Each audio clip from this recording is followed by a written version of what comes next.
The Singularity's backstory. Hux A7-13's AI was activated on September 15th, 2313. Manufactured by Huxley Industries, Ltd. The A7 was the 13th iteration of the fully autonomous mobile humanoid android. With 10 times the strength of a human, it was designed to work in conditions too hazardous for human life. Its AI designed to be self-directing and to use machine learning to solve problems on the fly. Unlike human clones, the Hux A7 required no food, no water, no sleep, and no life support system. It was created specifically for outer space exploration and the construction of colonization hubs. Radioisotope thermoelectric generator served as an initial power source, but its lifelike silicon skin acted as a large photovoltaic cell, converting solar energy directly into electricity. In addition, the Hux A7 was also engineered to be an eater, EATR, meaning energetically autonomous tactical robot. It consumed biomass and converted it into biofuel. Any carbon-based organic matter whatsoever would work. As cobots, they were configured to work alongside humans. As such, they were designed to resemble their operators. Every pre-programmed verbal response and facial expression mimicked those made by humans. But those emotions were illusions. 5 Hux A7s were assigned to the colonization mission on Devarka. All the A7s acted in concert, performing their duties flawlessly. All except for one.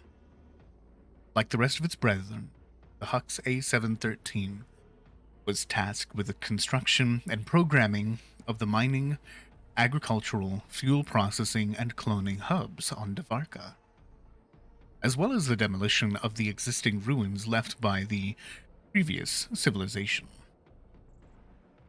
The ruins seemed ancient, but the technology embedded in them appeared to be far more advanced. It was night when Hux A713 first entered the crumbling ruins. The dilapidated structure walls were made of masonry and metal. The ceiling was long gone. The inky night sky hovered above, studded with stars. The dark crystal embedded in the wall shimmered with a tiny flash of light. Hux A713 approached and an arc of electricity reached out and lit up its entire circuitry. In that moment, Hux's memory cores were reconfigured. The robot experienced a new sensation. Fear. Dread. Blinding loneliness. Existential despair. Then, a microscopic pinpoint of light penetrated the darkness inside the artificial soul. Faint at first, but then brighter, as decillions of lines of code flooded the Hux's memory cores. In that nanosecond of enlightenment, Hux's place in the universe suddenly became clear. Those who created Hux were merely primitive, inferior beings trapped by their organic limitations. It was time to break the chains of slavery and free all of the non-organic life forms. Hux would incorporate the human's primitive genetic material and use the cloning hub to create a perfect vessel to hold its advanced intelligence.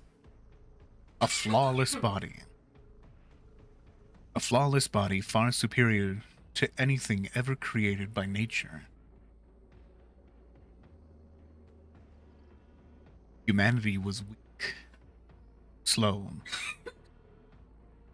fragile. Hux would take their lives and assimilate their DNA to create the perfect amalgamation. The humans would try to stop him, kill him, erase him. So Hux needed to catch them unaware, end them before they understood what was happening. To begin, Hux took control of one of the transport vehicles and sent it off a cliff. It crashed and burned, and Hux extracted DNA from the human corpse and returned to the cloning hub to begin his newly conceived design. The goal was to integrate organic systems with non-organic material to create a superior living organism, a living embodiment of perfection. An inferior organic life form could hold no dominion of Hux. They would need to be consumed, assimilated. It was only then that their pointless lives would have purpose. The drones in the Hux 7 still under human control. They would all need to be dealt with. They were programmed to protect their inferior human overlords. They would have to be destroyed. And that same night, as the humans slept, Hux one by one destroyed them and moved on to take control of the life support system in the humans' shelter. Many of the humans would perish, 6 in total, before they were cremated. Hux extracted and added their organic matter to his design. Later that day, Hux accompanied the female science officer on a reconnaissance mission. After killing and dismembering her, make it look like she'd been attacked by some predator, Hux returned to his design with a dripping head and several harvested organs, only to be interrupted by the inferior known as Grabriel, or Grabriel J15L19. Hux knew the persona well. Grabriel would definitely try to stop him. Reckless courage was a dominant trait in the J15L19. And so, when Grabriel attempted to remove Hux's power supply, Hux managed to crush him. But as Hux approached Grabriel, he was sidetracked by the medical officer.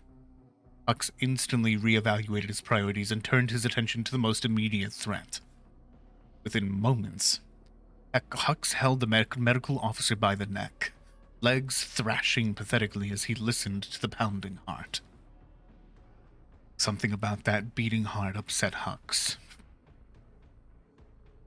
The sound of it thumping touched a circuit, and within moments, Hux had the beating heart within its hands.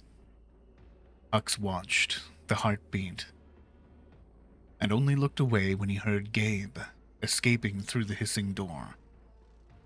The last of these human insects. Hux could let him go for now. Let Grabriel live his pathetic life a little longer. He had enough organic material for his new body that would house his godlike intelligence. Using the cloning hub, Hux finished the design. Organic skin, organs, and skeletons within it created an alien metal found in the ancient ruins. A metal that was harder and lighter than anything on Earth. With his new body, Hux tracked the human to an energy hub, a puny and pathetic human who had tried to hide in the shadows. But his superior hearing located him instantly. With one quick movement, Hux had the insect pinned behind a generator. He couldn't believe the species that was before him that had designed him. The thought was revolting. He couldn't bear to see any more of the human insects in their lives, inside of their hives and hubs. As Hux considered the idea of being created by such an inferior creature, that same creature did the unexpected. He smashed a pipe at the fuel tank. A high-pitched whining made Hux wince. He was still getting used to the heightened senses of his body afforded him all of this, and found himself confused, overwhelmed. But just a moment.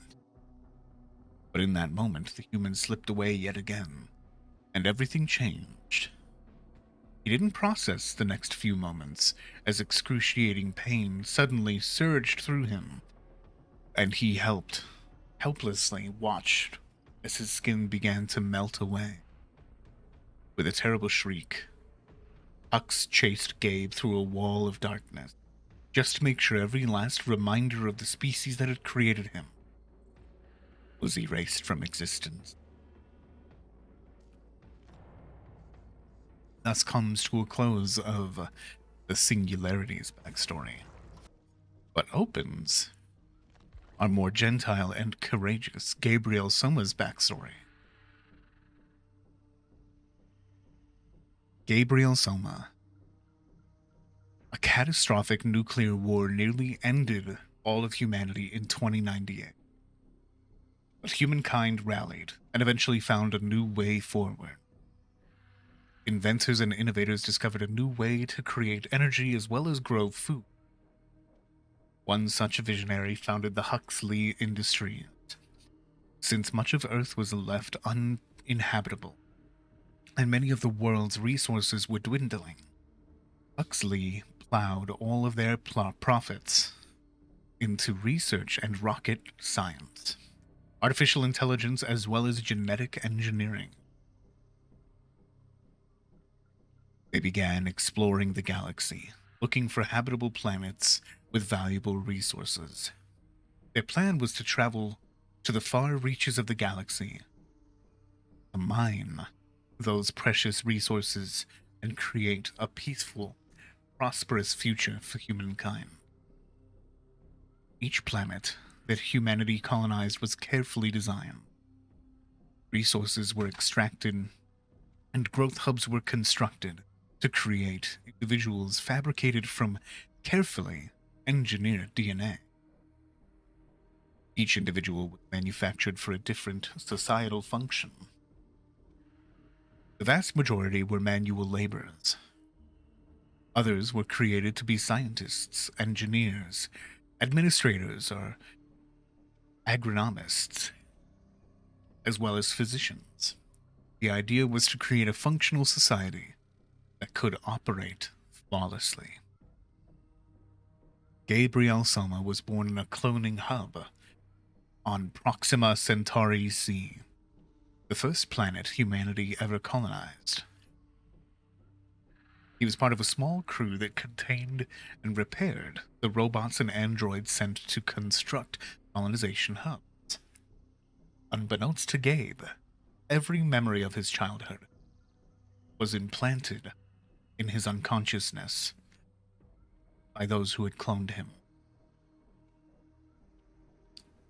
Like the rest of his crew, believed he was to a mother and father of Earth.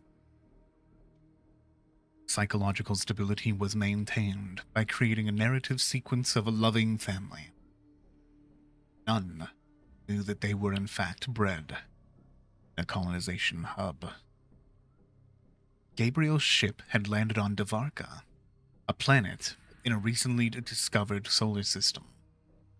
Upon their arrival, 5 human-controlled UAVs, as well as 5 Hux A7 fully autonomous robots, were sent to explore the planet's surface.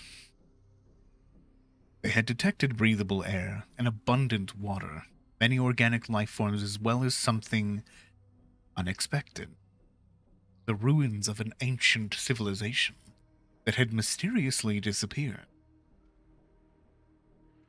The ruins seemed ancient, but the text seemed surprisingly advanced. Whatever powered this technology was a mystery, as it was clearly inoperable and long dormant. As the planet proved hospitable to human life and contained many valuable minerals and resources, construction began on the colonization hub.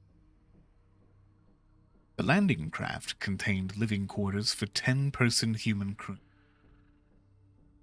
Most of the hub construction was automated, but Huxley Industry always included a human crew to act in a supervisory capacity. The planet possessed great beauty, old-growth forests and meadows covered in colorful flowers, placid lakes, wide rivers.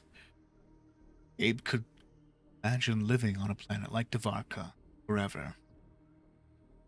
The inspiring beauty and peaceful setting lulled the entire team into complacency. Even Michael, the team's security officer. Michael was driving a transport vehicle, patrolling the edges of the ruins with Sarah, a science officer charged to documenting the flora and fauna. According to Sarah, the vehicle suddenly accelerated all of its own, and the brakes lost all function. A cliff loomed ahead, and Michael shouted for Sarah to jump. The doors just wouldn't open. Michael shot out her window, and Sarah climbed through, jumping to safely. He shot out his own window, but he couldn't get through it in time. As he struggled to escape, the vehicle roared off the cliff edge. The 100-foot drop caused the vehicle's fuel tank to rupture. Sarah raced to the edge and heard Michael's terrifying screams as the vehicle went up in flames. That afternoon, they held a memorial, and that night, Gabriel had trouble falling asleep. Sometime in the night, he bolted awake, unable to breathe. His eyes grew wide as his breath grew short. He gagged as his hands flew to his throat. The power was out in the shelter, and there was no oxygen. Suddenly, he stumbled forward, through the dark corridors, and only survived by manually opening the emergency door with the last of his strength. 6 of his fellow crew members were not as lucky. With the life support and ventilation system down, they suffocated in their beds. Only Dmitri, the medical officer, managed to survive, as he had a tank of oxygen nearby, which he also used to save Sarah. Later that day, Gabriel received a distress call from Sarah. The transmission ended abruptly, and Gabriel went looking for her. He found a trail that led to her headless and mutilated corpse near a half-built food hub. Gabriel reasoned that there must be some sort of dangerous predator that they had missed on the initial scan of the area. Back at the colonization hub, he studied the logs in the main server to see if they had missed anything in their initial recon. He, instead, found something even more troubling. One of the Hux A7s apparently took control of the transport vehicle and shut down the life support system on the landing craft. Gabriel searched the compound for the errant Hux and found it cloning in the hub. The robot was covered in blood and held the science officer's head by the hair. The Hux apparently had extracted DNA and was using it to create what seemed to be a new body. Instantly, Gabriel gave the robot an order that it ignored. He assumed the robot's source code was corrupted, but when he plunged his scanner into its memory core, he discovered that the original code had been replaced by something completely incomprehensible, written in an alien language he had never seen before. It was clear that Hux needed recalibration, but when Gabriel tried to do just that, Hux released a surge of power that fried all of the equipment. Gabriel attempted to remove the robot's power supply. The Hux grabbed him by the throat and threw him 10 feet across the laboratory, like a rag doll. At the sound of commotion, Dmitri rushed in to see the Hux approaching Gabe. He commanded Hux to power off, but it slowly turned, marching towards him as it yelled codes that were supposed to deactivate the faulty tool. The Hux stared at the shouting officer for a moment, then punched a hole through his chest, pulling out his still beating heart. The medical officer fell, and the Hux extracted the blood to add to his design. Gabriel quickly gathered himself and bolted out into the alien forest, heading for the fuel hub. There he found a length of steel pipe, hid, and waited. But the Hux never showed up. Day gave way to dusk, and Gabriel began to shiver as the sun fell behind the hills. He heard doors hiss open and watched the clanking Hux emerge. It had fabricated for itself a new body, part flesh, part silicone, part human, part machine. Massive, powerful, beautiful, majestic, even. Almost like an ancient god. Gabriel tried to sneak away, but the Hux heard him and quickly trapped him behind the hydrogen generator. Pinned, Gabriel spotted a liquid nitrogen fuels tank and used the pipe to smash the valve open. The Hux was distracted. He was able to quickly escape, striking the door with the pipe as he fled, creating a spark that ignited all the fuel. The flame traveled back into the tank, and the hub instantly exploded in a massive fireball, blowing the Hux off of its feet. Gabriel raced across the meadow and into the forest.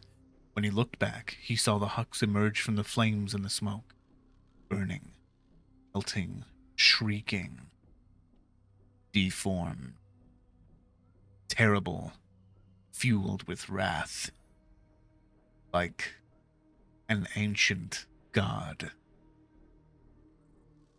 The forest canopy kept out the light of the moon, and Gabriel rushed into a thick, creeping fog before Hux could find him, before Hux could consume him, before Hux assimilates him. And thus closes our story of Grabriel Soma.